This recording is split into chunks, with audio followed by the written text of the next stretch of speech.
Hi, I'm Craig with ApplianceVideo.com.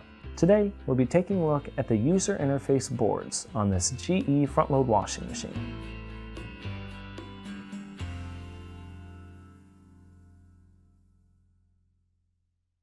Stop. Before beginning any repair, always be sure to disconnect the power to the appliance.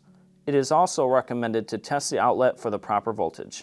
Remember to also turn off the water. The main reason why you'd be replacing your user interface board is if some of the touch buttons or your turn knob is not functioning correctly. Now, click on the link below to view this repair video. ApplianceVideo.com guides you step by step, giving you the confidence to avoid recalls and callbacks, also saving time on repairs. Whether you're up against an uncommon repair or the latest appliance on the market, our videos have been created with you in mind. Our growing library of videos have been produced using our factory-certified technicians who have extensive infield experience over the past 30 years. ApplianceVideo.com provides high-quality repair videos that anyone can follow, regardless of their skill level. We are here to help.